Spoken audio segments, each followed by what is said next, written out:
Welcome to Short Movie Channel. Today's movie starts with Nicola, who is sitting at home with his wife and daughter. They're spending quality time together, talking, joking around, and enjoying each other's company. Nicola even asks his daughter to make him a bracelet out of beads, just like the one she made for her mom.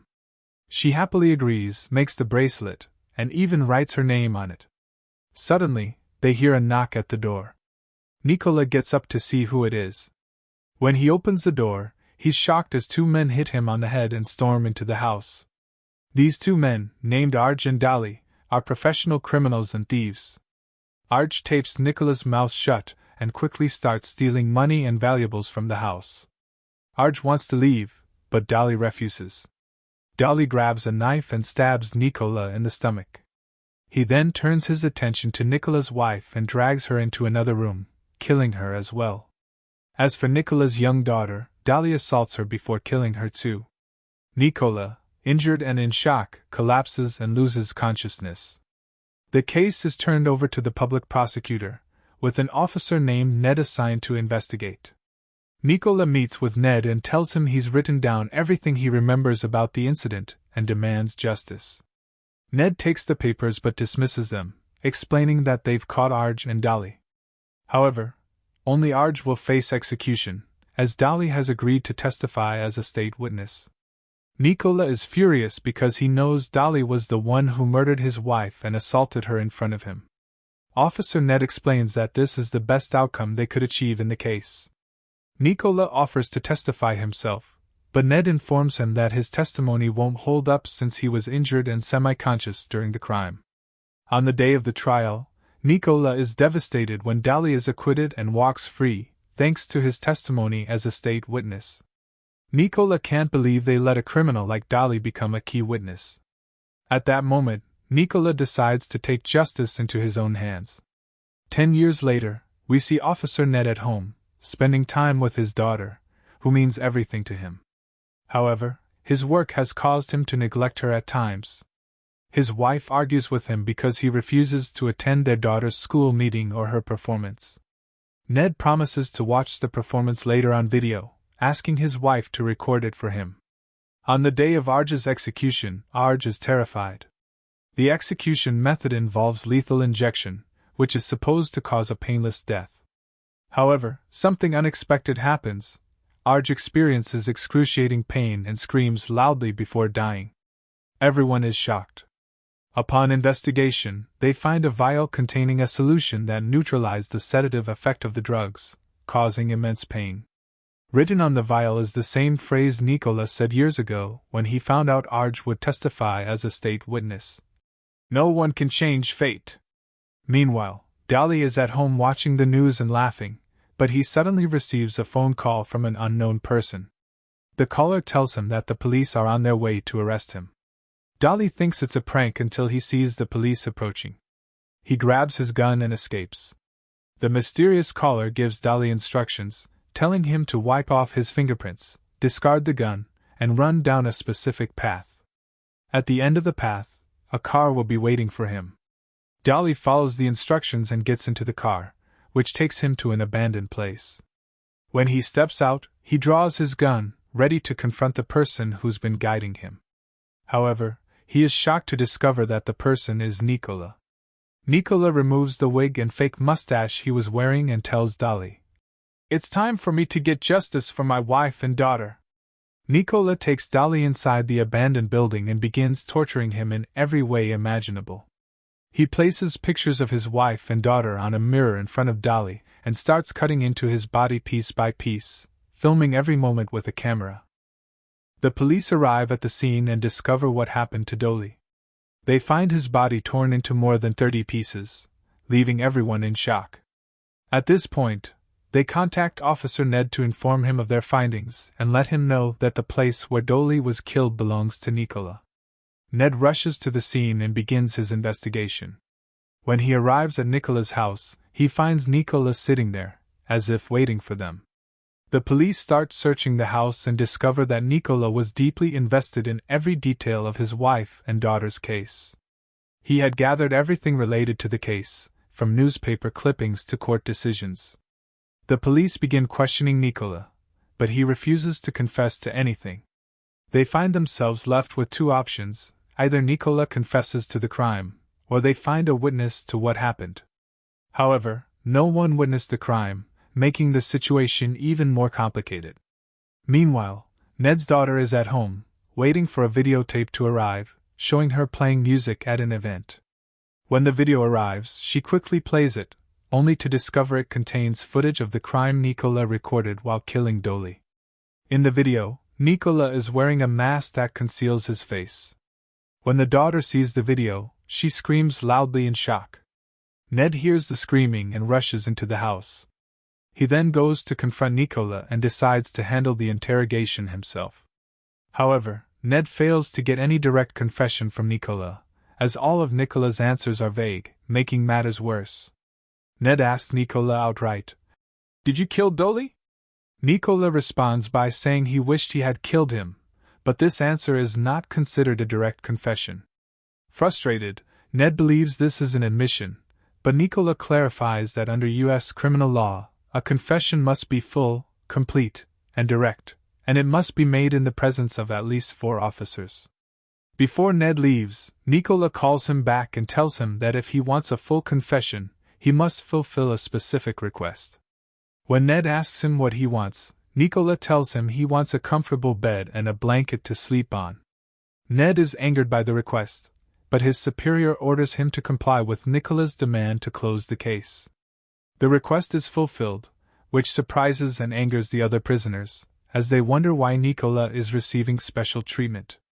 On the day of the trial, Ned presents the case and demands the death penalty for Nicola, relying on evidence that he killed Dolly and filmed the crime. However, Nicola defends himself skillfully, showing a deep understanding of the law, especially criminal law. The judge struggles to counter Nicola's arguments. Nicola requests bail from the judge, but his request is denied.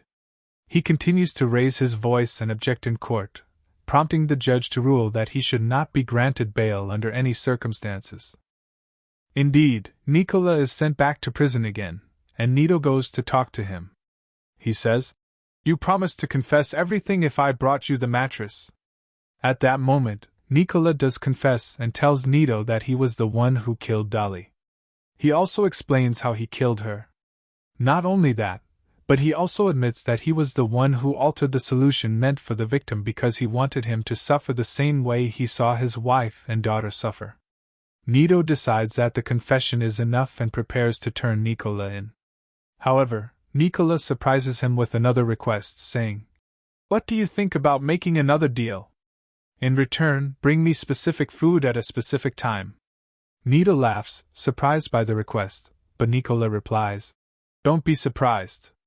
Go and ask about Dolly's lawyer, the one responsible for the agreement that took place between you. Then you'll understand my point." Nito goes to investigate the lawyer, only to discover that he has been missing for 3 days and that his wife reported his disappearance. At this point, Nito begins to sense danger, so he isolates Nicola in the confession room. Nicola demands that the food and music be delivered at a precise time, threatening that they won't be able to save the lawyer if there's any delay. The police comply with his request, but due to security measures and inspections, they arrive slightly late. One officer mocks the situation, saying, "Even if we deliver it at 4 o'clock, how would he even know the time?" But Nito insists on being punctual, feeling uneasy and sensing potential danger. When they deliver the food, Nicola treats them as if they were his servants, continuing to demand things like sugar, spoons, and napkins. Afterward, he reveals the lawyer's location. They rush to the place, searching until they find the lawyer trapped inside a box, with his oxygen running out. They rescue him just in time. Meanwhile, Nicola is in his cell with another inmate, eating together.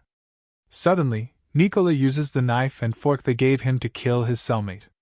When the officers enter, they find the body and immediately notify Nito. The situation forces them to isolate Nicola in solitary confinement. Yet, Nicola appears pleased, as if this was his plan all along. Nito returns to confront Nicola, asking, "Why are you doing this?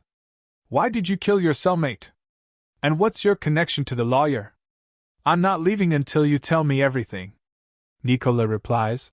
Justice must be served, no matter how long it takes. Nito hands Nicola a bracelet his daughter made for him and warns, what you're doing will only turn you from a victim into a villain. Determined to uncover the truth, Nito starts investigating how Nicola knows what's happening outside the prison. He learns that Nicola used to be an undercover government agent with advanced labs and numerous inventions. Nicola has the ability to control devices remotely, and even use tiny bombs capable of killing from long distances. It becomes clear that Nicola doesn't do anything without a purpose and that he likely entered prison intentionally and killed his cellmate as part of his plan.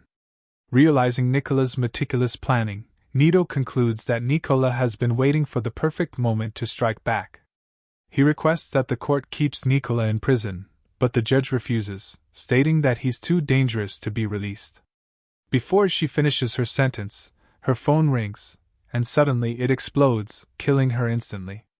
Nito, confused and alarmed, rushes back to Nicola's cell to demand answers. He asks, "Why are you doing this?" Nicola replies, "That question has been asked many times before. The answer remains the same: I am achieving the justice that was never served." Nicola then warns Nito that he could destroy them all and gives him a 2-day deadline to release him from prison and drop all charges. If Nito doesn't comply, Nicola promises to escalate matters even further. Nito starts moving and searching for Sarah, the information officer in the prison.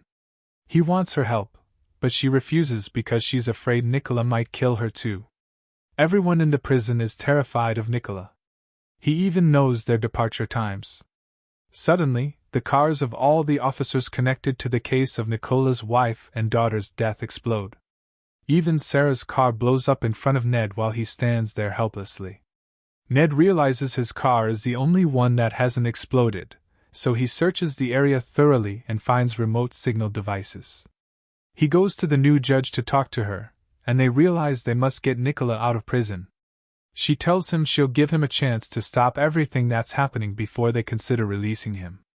Ned goes home and asks his wife to take their daughter and leave the country to stay with any of their relatives.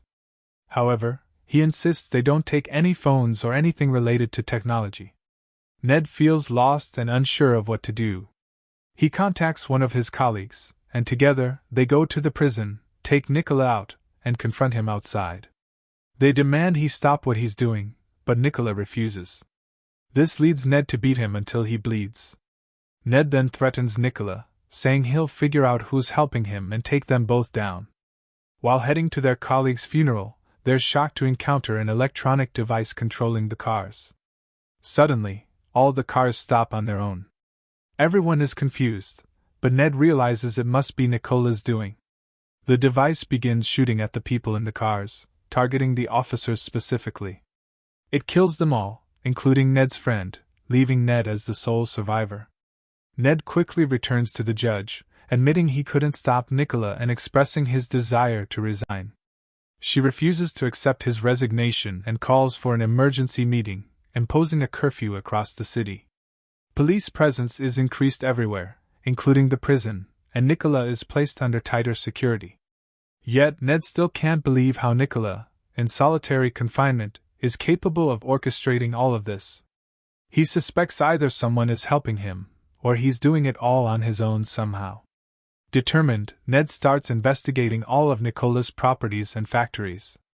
In one of the factories, he discovers explosives and strange technology-related items.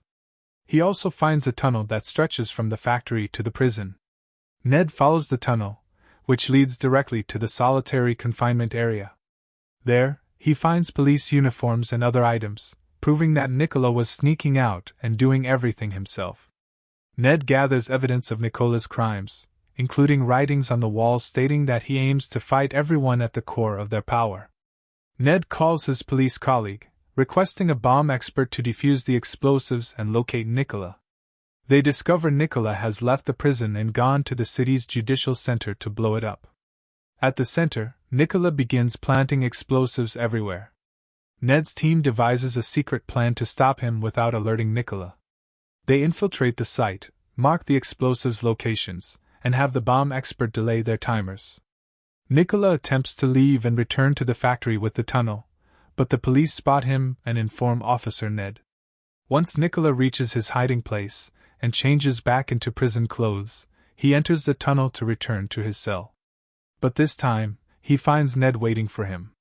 Ned confronts Nicola, telling him he knows everything was driven by revenge for his wife and daughter. However, Ned emphasizes that the law is stronger than him.